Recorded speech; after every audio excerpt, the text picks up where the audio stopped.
Ready to collapse time, crush limitations, and turn potential into reality? This is a journey through real lessons from those who've walked the path before you. Welcome to Layers of Leadership, hosted by Dr. Michael Marion Jr. Welcome to Layers of Leadership. My name is Dr. Michael Marion, and I have the honor and pleasure to have a dear friend, Gina Lujan, here. Gina, great to see you. Thank you for coming on to Layers of Leadership. Thank you. I'm like so tickled to see you. And last time I saw you, you had the whole family there. whole and crew. So yes, so that was good times. Absolutely. Yes. Appreciate it. Gina is a highly accomplished tech and business leader with over 30 years of entrepreneur experience and also serves as the CEO and founder of Hacker Lab, which is a makerspace. And you've been doing phenomenal stuff in that whole makerspace movement for a while. Yeah. So we definitely want to dive deep into that.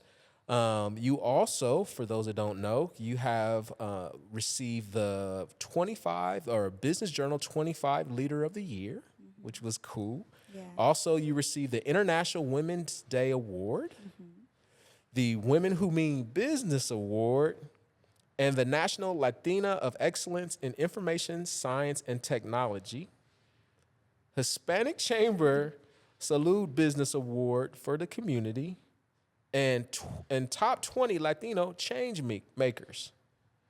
Not only that, you've done TEDx, you've been in the Forbes magazine, you've been to the White House. Yeah. Like, Gina, you have been absolutely killing it. I know you and I met probably almost 10 12 years ago. And I was just like, who is this lady who was just like killing it, like blazing it in the tech space? Woman of color, Latina, like I was juiced. Like when I first met you, and I just continue to be juiced and be so proud of the work that you're doing in the STEM space and the stuff that you're doing in the community.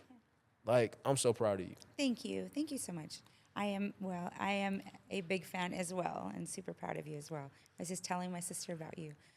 My friend Michael's so great. Hopefully good accomplished. things. Yes, Good things. yes. So thank you. Yeah, we've definitely done a lot. And I'm really proud of the things that we've done, and we want to do more. So yeah. So let's take it back, Gina. Yeah. You are from West LA. Yes. Born at UCLA Medical. Yes. I might be a little biased. I'm a Yes. USC guy, USC family. I have However, family there too. That went. My brother graduated USC, so yes. So born in LA. Tell me about your upbringing. Yeah. So I was born in on the west side. Really fortunate to have been born there before.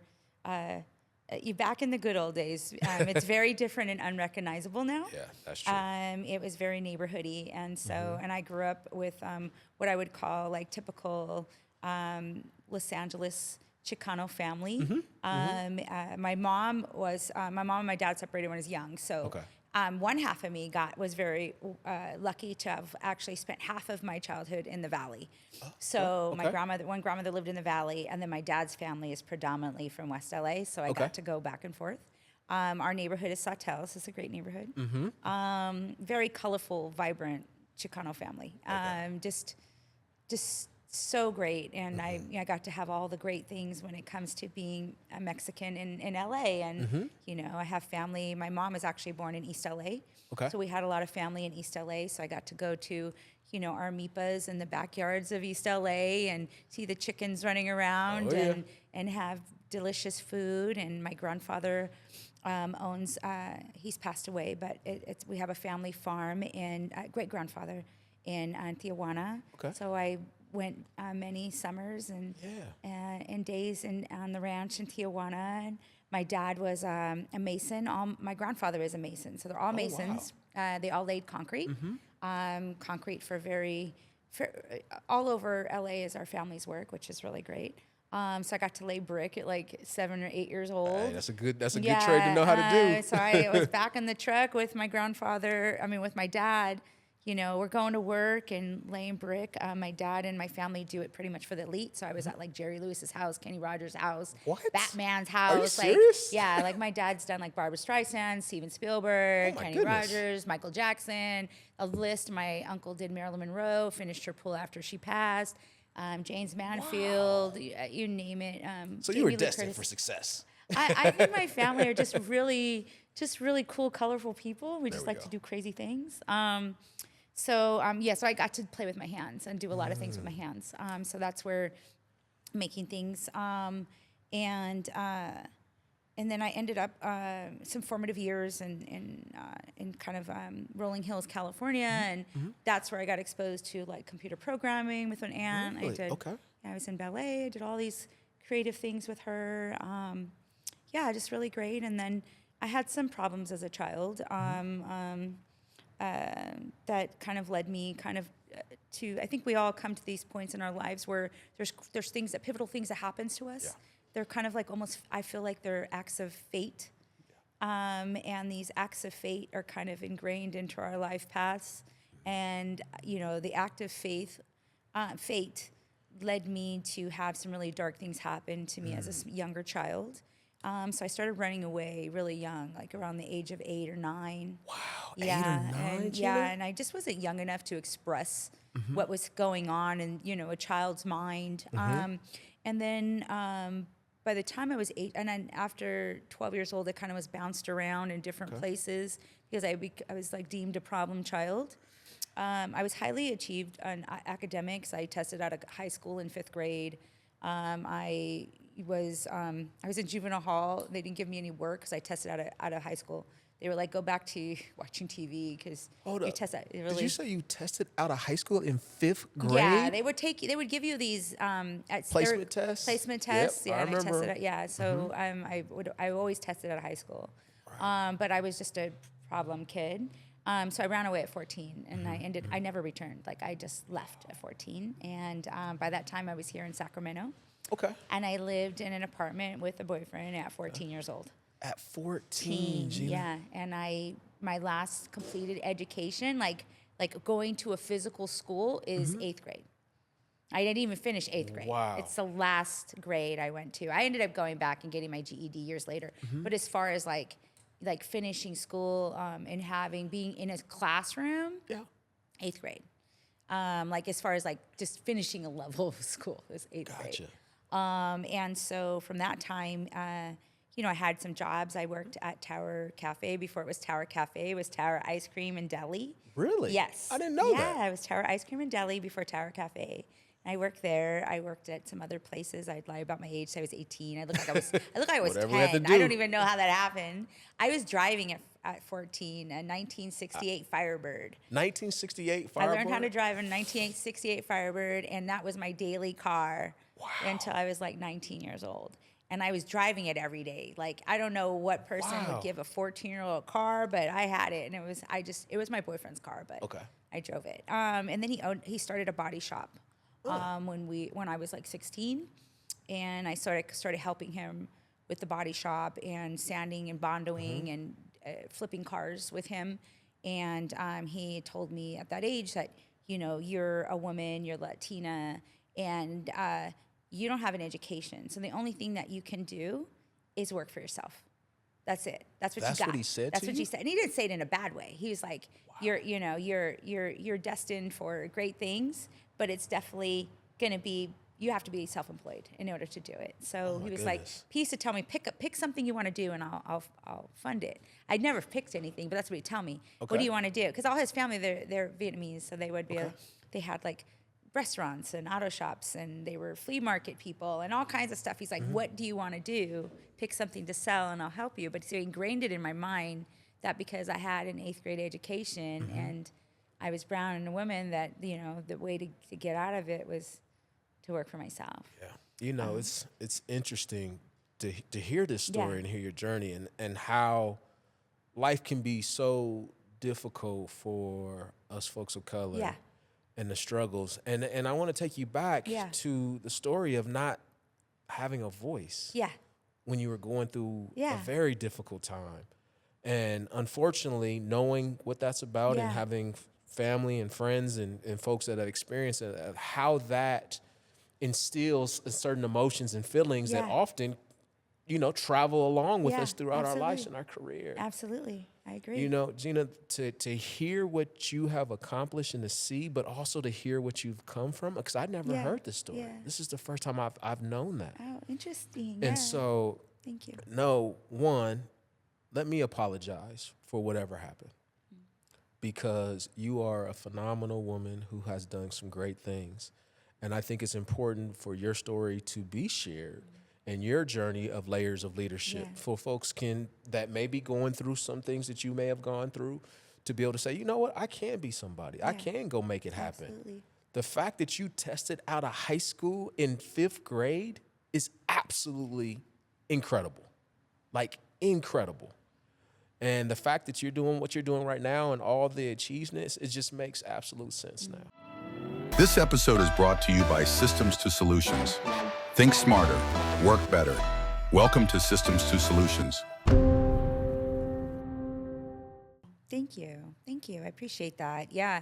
I think our generation, I think that I have 6 kids. So I ended up having 5 kids by the age of 22. And, okay. And my youngest, my number 6, and in watching my daughters, to watch this generation of parents have conversations with their children, even as so much as like, how was your day? Like, how was your day, or how are you feeling?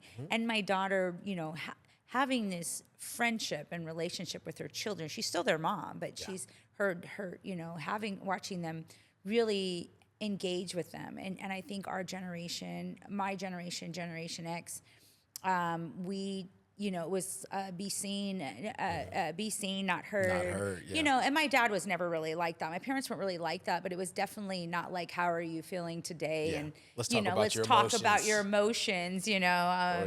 It was like, yes, no, don't do that. Yes, no, and Yeah. go to your room, and I don't want to hear it, Yep.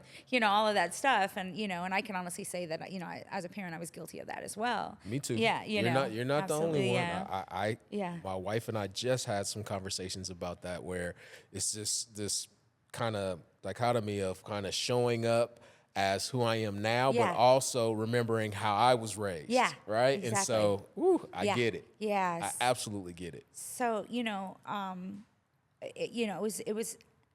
was a incredible journey, and every day that I'm here, I'm always give thanks. I'm so grateful to be here and to be in the state that I am in, because I have a lot of friends that come from where I come from, and I have lived in the neighborhoods that I have lived in, and fortunately a lot of them are doing great, and unfortunately a lot of them are past. They're incarcerated. They're they're still they're stuck in the system some way or another.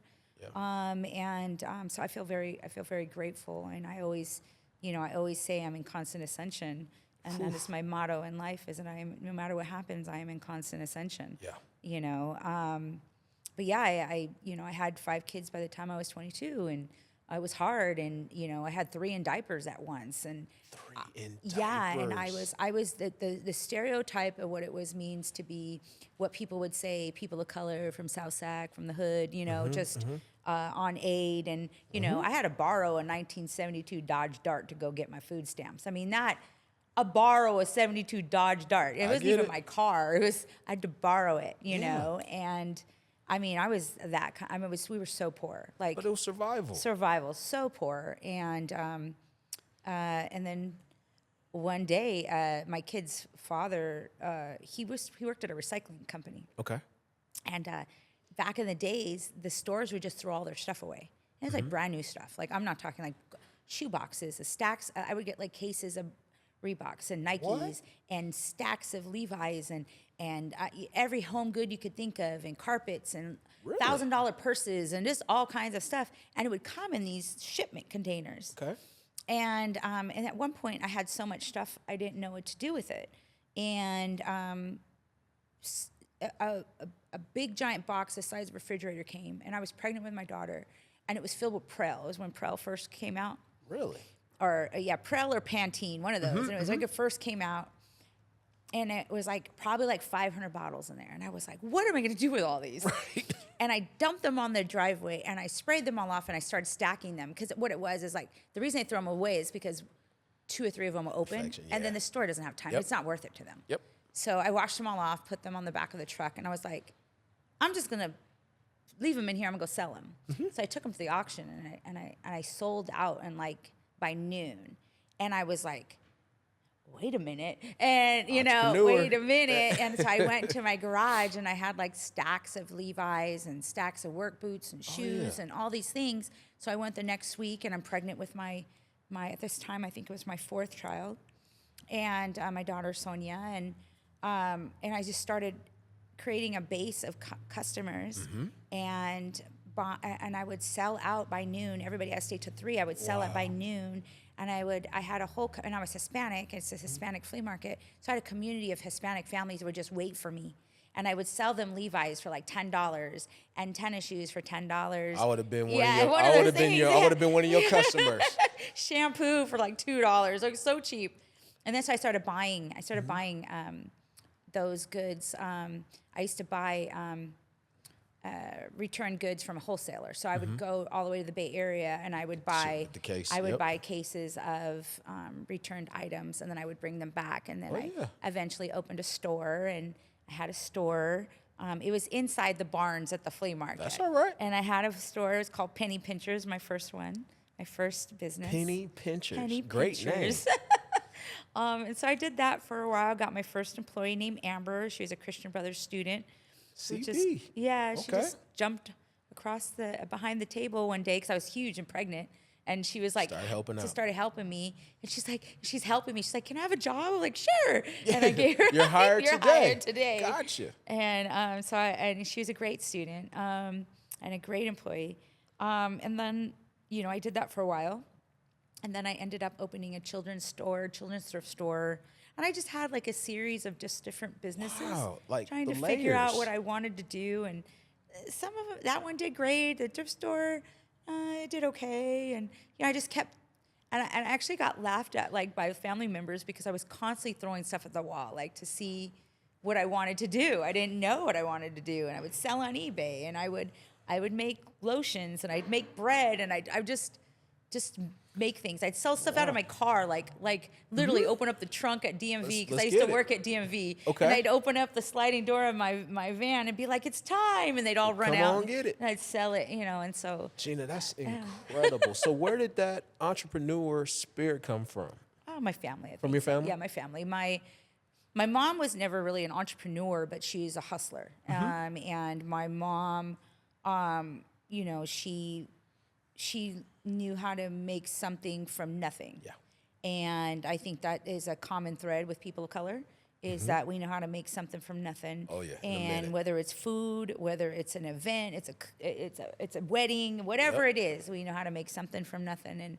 And my dad was the same way. And my dad owned his own company. My uncles owned their own company, and they started that company off the ground. My grandfather, who had the family business, and then all of them spread it out, having their own masonry companies.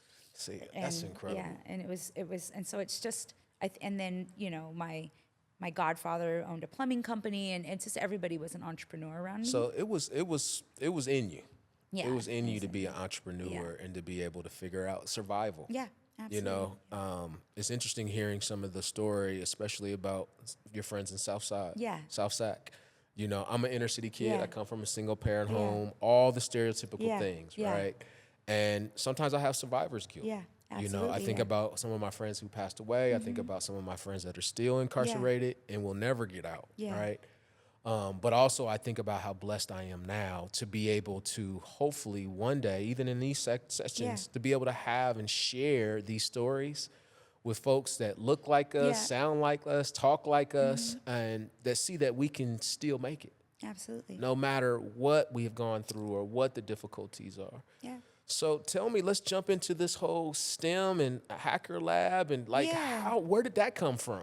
I don't even know. I mean, I really don't know. I believe in a higher power. And, Oh, yeah.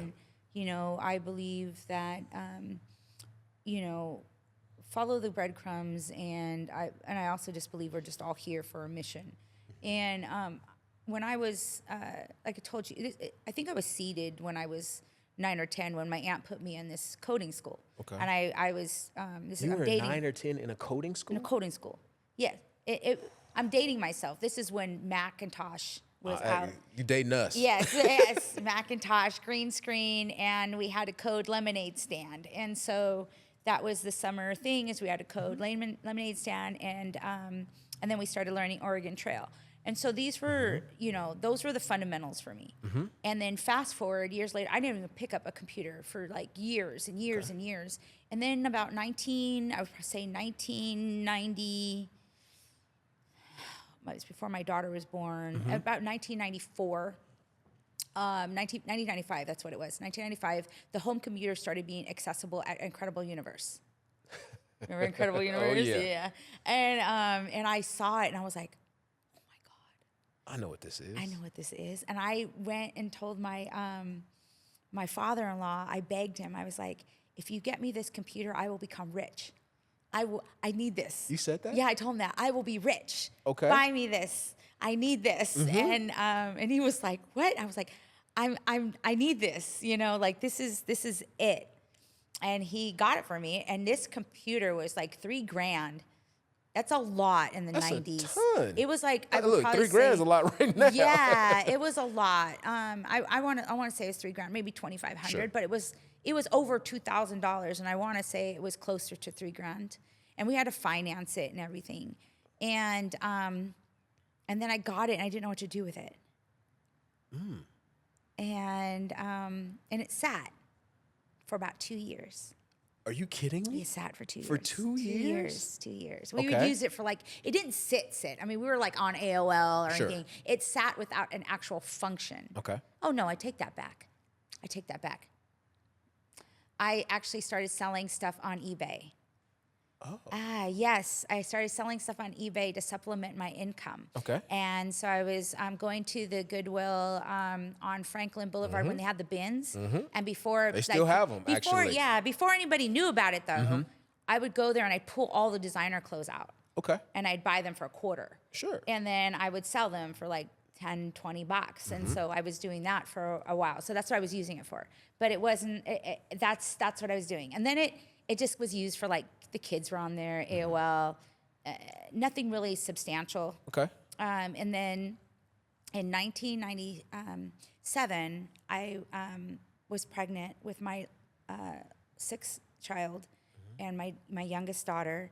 And I was so worried. I didn't have a car. It was after I had I did have a bout with a small, probably about 6 months of addiction. And during that time, I had, lost my car. I had a house, but I had no money. And then I was pregnant. Oof. And I did not know what to do. We had a 2-bedroom house with 5 kids, no car, and 1 on the way. And I was just like, what am I gonna do? Like, what are we gonna do, And I don't want my kids were sleeping. I had 2 twin beds, and I always call them my little kittens because they would fight all day like cats. They'd jack each other up. Yep. And then at the end of the day, they'd all just be all cuddled together, and and they'd all fit on these 2 twin beds, and some on the floor, and I just felt so bad. And around that time, I started looking at like herbalism because I am a natural apothecary. I do apothecary. I didn't know. That's just something that I naturally do. Okay. So I was like, I'm going to be an herbalist. And I started playing on the computer and trying to build a website and reading about apothecary. And I ended up not doing apothecary, but I started learning about how the internet works and how to build websites. Wow. And All on your own? All on my own. And then I ended up, after I had my daughter, we really didn't fit. And I remember telling my ex-husband, I was like, I don't want to live like this anymore. And he goes, well, get a job. I'm going to get a job. Yeah, and Just like that. Just like that. And so I did. I bullshitted one hell of a resume. Okay. And I got a job with Packard Bell as one of their top tier customer representatives, and because I had a computer, I knew how to take it apart, put it together, like nothing major, but just being able to plug it in and use like their like a Word document or navigate the internet. You were like a genius at this period in time. In 1997, you were a genius, and so I got flown in 2 weeks. I got the job. I got flown to Utah, took a bunch of classes, and then came back here. And they had a thing called Packard Bell University, and you could leave your station at any time to get all these certificates in Lotus, Word, Outlook, anything, any kind of tech software that was available. You could get up from your station during customer calls. That's what I was about to ask you. And go to class. And so I just went to class, and I collected like 30 certs. And then I applied for a job at the Hyatt. There was an org called Hospitality Resources, and they were in the Hyatt as like a fancy Kinko's. Okay. And this was during a time where people they didn't know how to get on the internet. They just had to check their email. They didn't know how to check their email. Like they were just learning. So we were helping them get on the internet, and so I got hired. I showed them all my certs, and all of a sudden I was in an executive position, walking around the Hyatt with Gunther, and everybody, like Gunther was famous at this time, and running their Kinko's, like their what would be Kinko's. Today, and I did that, and that gave me access to more computers, and then I really taught myself to code. Think about that, Gina. Like, you hustled, you grind, you did whatever you had to do to make it happen. Yeah. But computers and technology seemingly seems like a natural for you. Yeah. Whereas people like me, I struggle. I try my best, but it seems like it's a natural thing for you.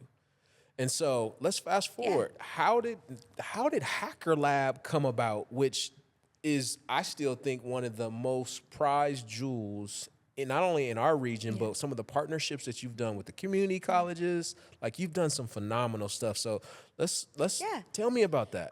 So I ended up like teaching myself to code, and I started doing web design. And so and I did web design here. And then when I went to Oakland and lived in Oakland for a while, I had a really fast growing web design company. Okay. And so it was like growing so fast, and I needed an office because I was asking people to pay me $10,000 at a coffee shop, and they were giving it to me, but I was like, I don't know how long I'm going to pull this off. But I also couldn't afford. I was a mom with 3 kids at home, couldn't afford the Oakland, South Berkeley office. So I ended up starting a co-working space. So I opened. But was co-working a thing? This is my mom. It wasn't even me. Co-working was a thing. Co-working was a thing, and I didn't even know about it. Okay. And so I was telling my mom, I called her up, like, I've got an office. Like, I can't work at home with these big gigs. I've got the dogs running around, the kids. My husband's a drummer. I mean, all these things are happening, and I can't get these checks. I don't know how long someone's going to give me a check like this amount of check. And so she's like, well. And I got sticker shock when I started looking. And she's like, well, I just watched this thing on 60 Minutes. It was called co-working. You should go and look it up. And I did. Okay. And the next day, I was on the phone with her, driving around, looking. She was here in Sac, and I was on the phone going, I have a list of places to go. I will send you pictures, and I'm going to find one. And I ended up finding one in South Berkeley. It was a place that was closed for like 10 years, and the guy wouldn't rent it out to anybody. And they were like, you go ask him. They were laughing at me. They're like, go ahead and try. Everybody's asked him. And I just went up to him, and I said, hey, I have some ideas for your space. You know, is it for rent? And he goes, for nice people. And I'm like, I'm really nice. I'm your person. I'm your person. And he goes, okay, give me the rundown. And I had to give it to him right then. And I gave him the rundown. He goes, phew, okay. And he gave it to me. Just like that? Just like that. So let this be a lesson for the young entrepreneurs. You have to have your elevator pitch ready to go. Because you never know. You never know. Wow. Yeah, and so he let me have it. And so I ran a co-working space. And that's how I got to Hacker Lab, is because I didn't know anything about co-working spaces. And I honestly had been in tech for so long, but didn't know about the startup world that was happening, specifically in San Francisco, which is just across the bridge. The bay, right. And so one of my first members was an active startup guy, very successful. It just wanted to be near his house with his kids, and ended up ended up meeting him, going to hackathons, winning hackathons with him, and then getting to pitch with all these. I got to go pitch at Blue Run, at the garage, like all these really that now people kill to go and be able to pitch in front of them. We were able to pitch. Wow. And so I was excited, but then I had to move. And so that's how Hacker Lab started. I had to move because the house that I was renting went into foreclosure. And so I could have stayed in the Bay Area, but I had this, like, I can't explain it. Mm-hmm. I love Oakland. I absolutely love Oakland, and I miss it dearly. But there was like something in me that was like, you have to go back to Sacramento. And I was like, I don't want to, but it was like, you have to go. And I could not shut that off. And so I came back here and started looking for a co-working place to work out of. And I couldn't find one that was like me. I'm a little rough around edges, you know, and we're a little rough around edges. And I just didn't want anything super fancy or super quiet. And all of the places were so lovely, but not one that I felt like was for me at that time, specifically being a person of color as well. And nothing against all of them. I couldn't. I didn't feel like it. So, and I really wanted to have a kind of like a focus on tech. And so, I put an ad on Craigslist and said, Put an ad on Craigslist. Yeah, attention hackers, founders, and startup enthusiasts. I have all of the equipment. I have the experience. I just need some financial help and some partners to get this going. And after a series of strange people asking how we can hack into ATMs and banks and all this stuff, Charles showed up, who is my first co-founder. Yeah. And he showed up with another woman named Jocelyn Monroe, and she runs eHandoff. It's a software company here. And they were both super excited and really just wanted to support. And so they found the space above Pangea. Yeah. And we had they rented it. I put all my stuff in it, and we had our first meetup. And now, mind you, I thought it was going to be a very tech, like on more of the coding side, because that's where I came from. More techie, yeah. And we had our first meetup, and about 20, 30 people showed up, which was pretty good for a first meetup. And they were pretty much all makers of things. Really? Yes. So creators. They were creators, but they were like more technology, like drones and doing things with like electronics and welding. And that's not tech, but welding, very fabricator type tech. And then also there were also some tech people there too. And so it was created by them, actually. We had the first meetup, and I was like, I'm dreaming of this space, and I want to know collectively what this space is going to look like. And so we all jotted it down, and based on what they wanted is what the space became. And that's cool. Yeah, that's really cool. And that's how it was born. And you know, the reason it's Hacker Lab is because Charles is actually a very well experienced cybersecurity specialist. And so he's the hacker. And then all my companies in the Bay Area were all named something with lab on the back.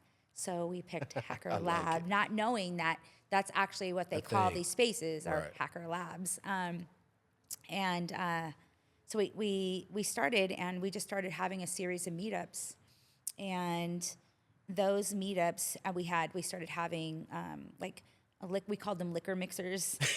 So we had liquor mixers downstairs at Pangea, and it was all startup people.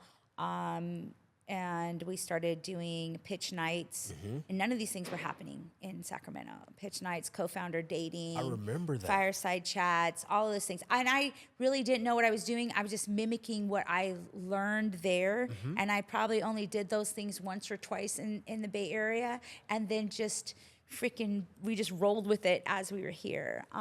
Gina, that is like, I don't want to just brush over that. Like, that's creative, that's fun, that's what we needed in Sacramento at that time. Yeah, absolutely, right? yeah. It was just an energy and it was a buzz around it that I think absolutely launched like multiple companies, multiple businesses. So tell me a little quick about that. Yeah. So you've been part of launching like a ton of businesses. So tell me about that a little bit. God, we're pretty much just I feel like we're just the nest We are the I like nest. that, the nest. We are the nest, and we allow people a space to have where they can openly create and collaborate with other people, utilizing tools and tools and the brain trust that's within the community.